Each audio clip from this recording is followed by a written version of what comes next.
Good morning, everyone. Thank you so much for everyone that has stayed to the gritty end of our conference. And hopefully you've had some enlightening thoughts this morning. So what each of us are going to do next is just do a very brief summary of our year of insights that we've had. And for any of you out there that are interested in being a district governor, it is a 3-year training process where you go to zone training and then you go to the governor-elect training. So it comes to a point where it is hard to believe that you're close to being done. And of course, the real part of the year started last July. It will end this June. And certainly the bulk of what you do is really being kind of the inspiration or the cheerleader, maybe the gatekeeper for the clubs in your district. And my district 6220 is geography-wise very spread out, quite rural. We don't have a lot of big towns in 6220, but it's a large geography with a lot of small towns and a lot of clubs that have a very strong identity with their small town. So, certainly the highlight of my year by far was visiting every club and really seeing their culture. And then what I tried to do at every club, and I could give probably a 50-minute PowerPoint, which I'm not going to do, on just all the cool things in that community that had been done by that club. And it did make me really inspired to tell clubs that had not done something to really, if you have the Rotary Park down by the river, or you have the Rotary Pavilion, or you have the Rotary softball field, or you have the Rotary room in the library, those things really make it very obvious that Rotary is part of that community.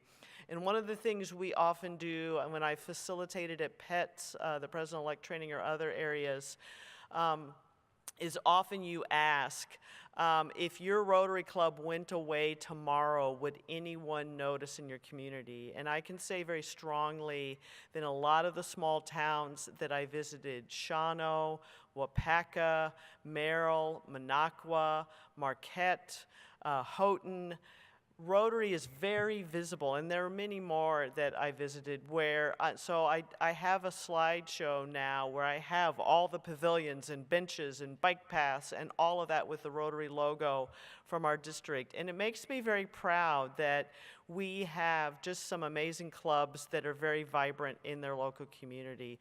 So that was really a huge highlight for me, was seeing those clubs and seeing the vibrancy.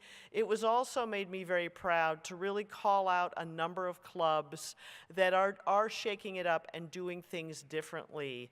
The Greater Portage Club, I love their comeback to me when I said, can I visit something that you've done? And they said, you've got to get on a plane to see anything that we have done. We are pretty much 100% internationally focused club. And I'm like, wow, what a unique theme. And guess what? They've got a lot of younger people in that club. They also model, along with the North Door Club, which was hailed as one of the vibrant clubs in the membership breakout this weekend, the North Door Bailey Harbor Club. That club in Portage, the Sturgeon Bay Breakfast, all of those clubs have a very unique approach to how they handle their meeting. They don't pay for a breakfast. They have members that will volunteer to bring a breakfast. It keeps the dues down. And guess what? All of those clubs have younger, vibrant members, and the big stuffy breakfast at the country club or the lunch, not that those are bad, but I love to see that there's a lot more innovation now happening in the district surrounding food and the meals, and not being chained to that really expensive meal that drives your costs up. The other area that I'm really proud of is the location. Let's face it, you know, a lot of people ask me, oh, did you have a really bad meal, or was there some dreadful location, you know, that a club meets at? Well, I wanted to highlight some of the really awesome places that clubs met at, including church community rooms, which were a lovely space, and also, again, once again, North Door Bailey's Harbor for just the amazing nature center that they meet in, which, and let's face it, that feeling of when you first come into a club as a new member, that feeling of that space, is it a dark, old, you know, depressing looking old restaurant with no windows, or is it this really cool, high energy space that your club is meeting in? So I'm really proud of that as well. Of course, this year, because of my background in conservation and the environment, I've been very happy and proud that there's been an underlying environmental theme to this year that Ian Risley put out for tree planting. And I'm very happy in my district that we will, Ian had challenged every member to plant at least one tree.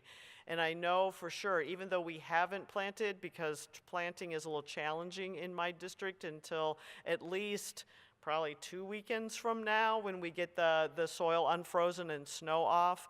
But I know already, because of what clubs are going to be doing, that we will have probably at least 3 trees per every member. We have at least 2 clubs that are planting alone about 1,700 to 2,000 trees, and that's just 2 clubs.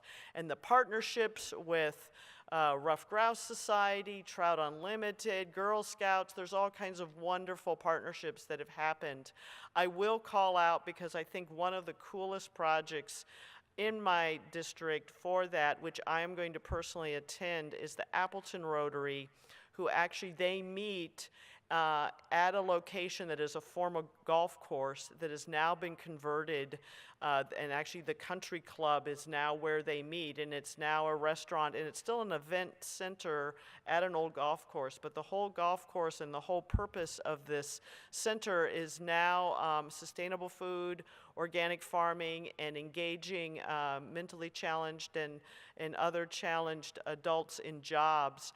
And the Rotary Club of Appleton will be planting a Rotary orchard on this site, and eventually will be eating some of the food that they planted this year as part of their meals, which I think, oh my gosh, that is an awesome, awesome project.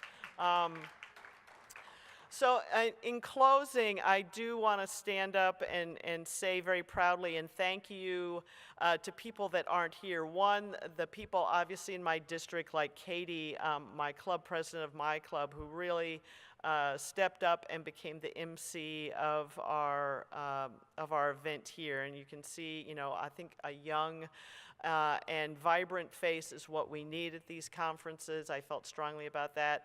It really made my day that someone that changed my course in Rotary personally, Tom Cody, was one of our speakers. That made a huge difference to me as well in my year. I knew I wanted that 3 years ago. And finally, our district, we're kind of like the small district that roared in the area of Rotary Youth Exchange. And I want to thank a whole bunch of people that aren't here, that are all the behind the scenes people that even this weekend were busy working with the Rotary Youth Exchange students. Many of these people came to this conference and couldn't attend any of our breakouts, barely any of our plenary, because they were so busy making sure that the Rotary Youth Exchange students had a good weekend, had an appropriate weekend, and had a good time. And you know, many of those people are still now working to get rides and finishing up stuff. And the reason I am very proud of particularly our district is we were awarded in March from the North America Rotary Youth Exchange Program the highest level award that is given, the Gold Award from NIANS to our district. And I gave it out twice this weekend in our district meetings. And that is because we have a vibrant program in our district. More than 50% of our clubs have a RI exchange program. We have very involved RI board and leadership in our district. We have a vibrant website and social media for those students to be involved in.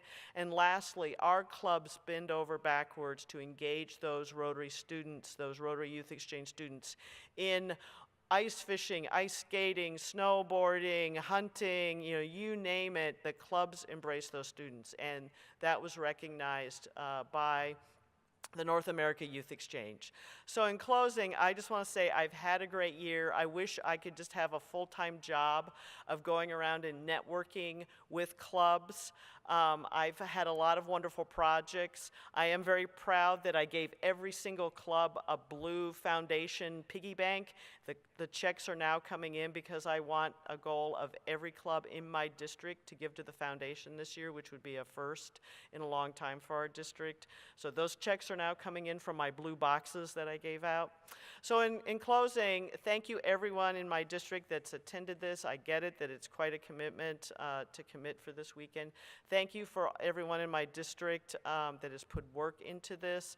Thank you for those that can't hear me right now because you're busy working with the Rotary Youth Exchange. So thank you very much, everyone. And now I'm going to bring up Joe Ruskey for his little brief segue.